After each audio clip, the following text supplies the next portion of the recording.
Good morning, guys. John Adamson with See No Evil, episode 8. I am up to 3 subscribers. That is 3 more people than I deserve. The fact that you're willing to watch the ramblings of a grumpy middle-aged guy means a lot to me. And I'm hoping it'll continue to grow. I'm sure it will as time progresses, if I have anything of value to say. I am sitting outside of a Wawa drinking McDonald's coffee. I'm not sure if that's sacrilege, but oh well. If you don't have a Wawa in your particular area, you're missing out. This is the premier, in my estimation, gas station, convenience store. They do things well. So petition your state. If you don't have Wawas in your area, contact the company, tell them you need a Wawa in your area, and your life will be better for it. The only deficit that Wawa has is they have the single bathroom stall. Now, women, you probably get 2, as you should have more than the guys, but if you're a guy and you go in and the stall is occupied, it's usually by some guy that's spending way too much time on his phone and not taking care of business. So I'm headed. The reason I'm in front of a Wawa is I'm not too far from my eye doctor that I'm about to go to. I'm about to get new glasses. And what alerted me to the fact that I needed glasses was the fact that when I look at my computer screen, I have to do a lot of this tilting up to even see it. And you know what that gives me? A crick in the neck. If that's a word, crick. The other thing that alerted me that I needed new glasses was I was having more and more problems with being able to see my ear hairs to remove them. That might seem like too much information for you, but it is what it is. You know, middle-aged guys, we start to have hairs grow where we don't want them, and they're annoying. And that's a pet peeve of mine, ear hairs. And having worked with many older men well into their latter years, you get the occasional guy who obviously doesn't care about grooming his ear hairs, and he's got a forest growing from it. And so I was reflecting this morning. I was getting philosophical on both lower vision and ear hairs, and it dawned on me, you know, when I was young, when I was a teenager, and even my early 20s, I had 20/20 vision. I had great eyesight. And I realized that it's a grace that God gave ear hairs to older men rather than to teenage boys. You know, you think about that. You know, when you get older and your eyesight isn't as good, and frankly, you've matured and you don't care as much. Like if I have some ear hairs, you know, my wife points out, you know, you got an ear hair there, like she might once in a while. I don't flip out. I don't get, you know, consternated. I just deal with it and I eliminate it later on. Or if she's there and she's willing to, because wives love you so much they're willing to do that, she will remove it. But when I was young, you know, can you imagine? Suppose God gave ear hairs to pubescent boys. So hormones are raging. And not only are you dealing with pimples, which you must zap as quickly as they come up as a pubescent boy. Remember that acne commercial talked about zapping those pimples? That was sometime in the 80s. Anyway, suppose God also gave pubescent boys ear hairs. So not only would you be freaking out about every little pimple, but you'd get home maybe, let's say, from a day in class and you discover there's like this honking big ear hair that you missed sticking out. And you go, oh my gosh, I wonder if Susan saw that while I was sitting next to her. So it is actually God's grace that teenagers don't get ear hair. So you heard it first on this channel about ear hairs. Now you know too much. Well, let's talk about more serious matters. Let's talk about the verse of the day. Today's verse comes from Proverbs. Proverbs is not only practical wisdom, but God's wisdom. But the neat thing about Proverbs is, and the author of most of the Proverbs, being Solomon, made no bones about borrowing wisdom from other cultures. And I'm going to probably talk about that particular situation at some point. Borrowing from other cultures, and we find things that are consistent with in Scripture with other cultures. Why is that? I want to talk about that. But here's Proverbs 15. See, I'm having to tilt my head. 15:23. To make an apt answer is a joy to a man, and a word in season, how good it is. An apt answer, that's an appropriate answer. You know, we all want to have the right words at the right time. And if a situation arises that's challenging, having somebody that has just the right words at the right moment can be very helpful. Or if somebody's distressed and they come to you and you say the right thing to them, it just really alleviates their burden. I have the opposite problem. I tend to provide non-apt words during times.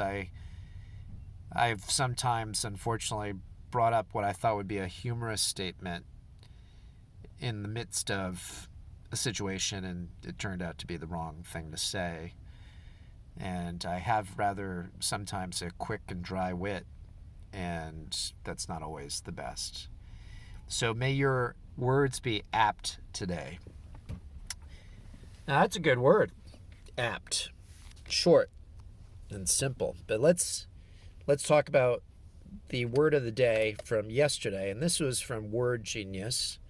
So if you go to Word Genius, their website, you can sign up for the word of the day, and that's what I get. And no, they're not paying me for that. But anyway, so the word for today is limitrof. Limitrof. L-I-M-I-T-R-O-P-H-E.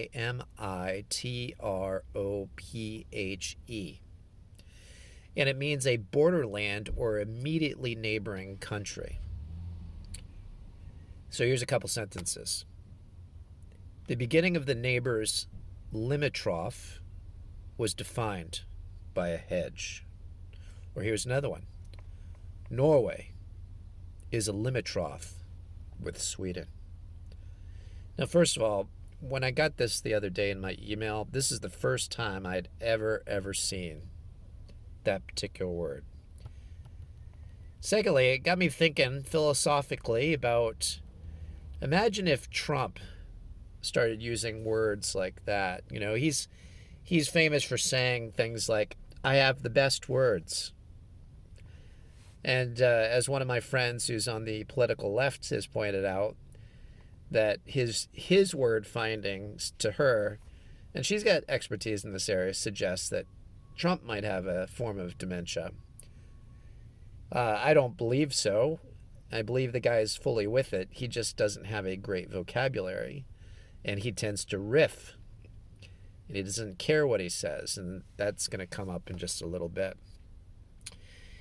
In fact, it's going to come up right now, because I'm going to talk about words, more specifically messaging, political messaging. So what's political messaging? Well, it's basically saying the same thing with different words to make it sound more appealing. Politicians do this all the time. And I'm going to give some examples. So I'm going to read this. This is something I wrote last night. So this is my words. I just want to make sure it comes across as good, because I'm riffing sometimes. When Trump was being criticized for a conversation he had with Ukraine, so he was talking with the Ukrainian president, and this is about a year ago, in which he was talking about aid being sent their way and asking them for assistance in investigating Joe Biden's role in getting the prosecutor fired who had been going after his son Biden. You might remember, it seems like ages ago. I mean, this is pre-COVID, so it's like we have BC and AC, before COVID and after COVID. So this is before COVID, a long, long time ago, in a galaxy far, far away. We had concern that Trump was doing a little tit for tat quid pro quo with Ukraine. And so there's this recorded conversation that Trump had with the Ukrainian president. And he was basically saying, we're going to be sending some aid, but, we just need something in return for that. And, there's this investigation about what happened with this prosecutor and Joe Biden's son. And so anyway, what happened at that point? Well, what happened was the Democrats started coming after President Trump and saying that he had committed a quid pro quo. Now, this happens all the time. In fact, the Democrats and Republicans are doing quid pro quo with each other all the time. They're saying, okay, you've got this piece of legislation you'd like to pass?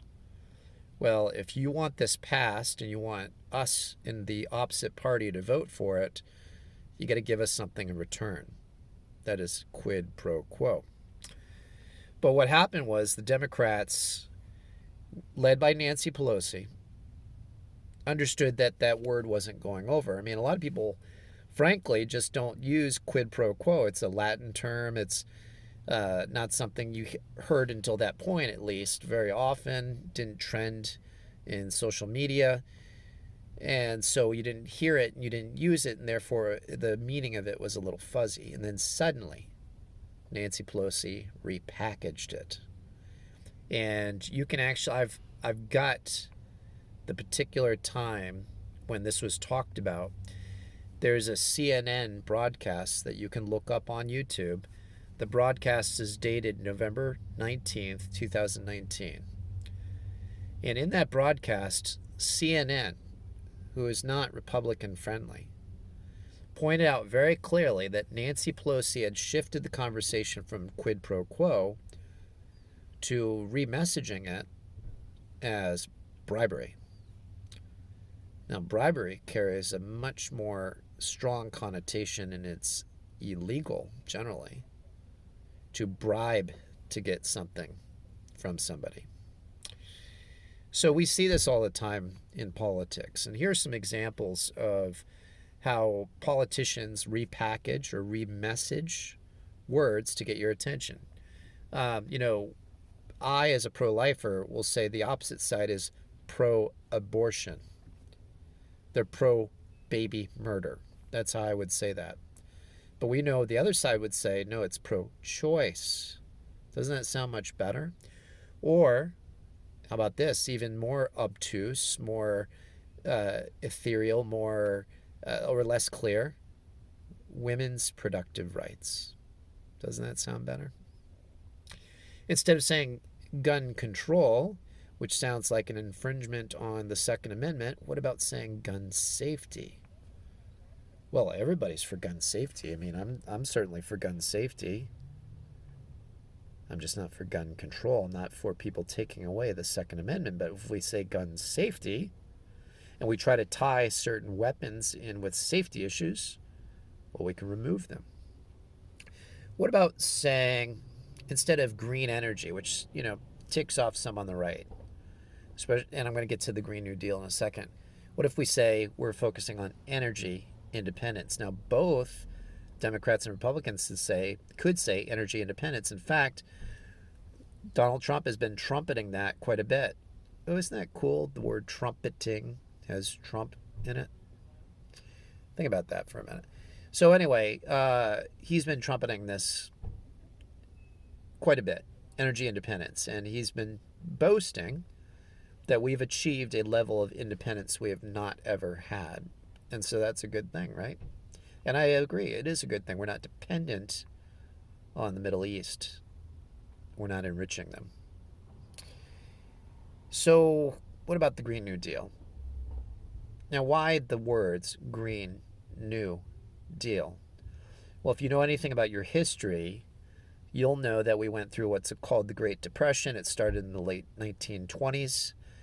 And at that time, FDR, Franklin Delano Roosevelt, was our president, or I should say he became our president shortly thereafter, and he ran on what was called the New Deal.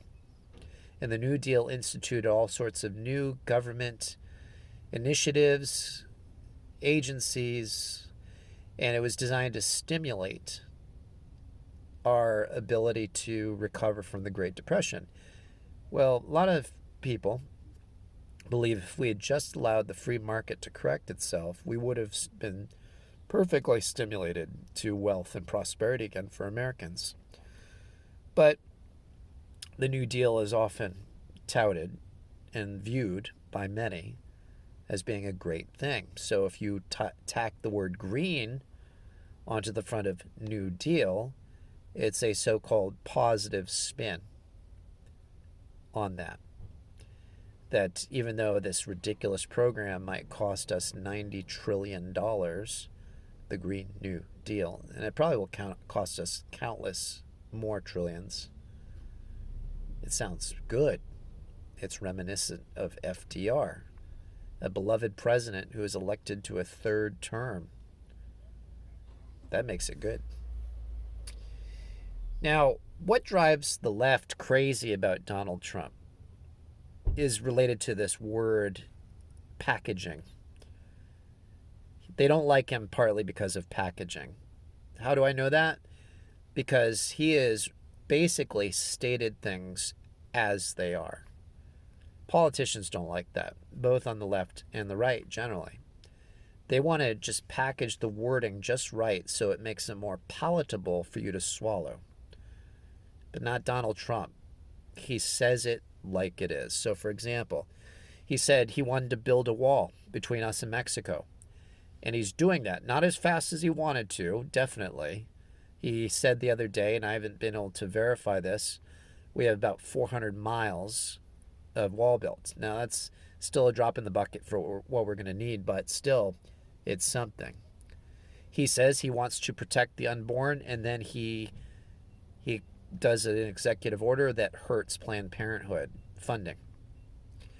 He promises to move the embassy in Israel from Tel Aviv to Jerusalem, and he does it. In fact, one of the things that you will see about Donald Trump is he's not about the packaging, he's about the policy. And he just wants to get it done, and that drives everybody crazy. You want to know partly why some Republicans, and I would call them really rhinos, Republican in name only, have come out against Trump? Because they don't like his political messaging.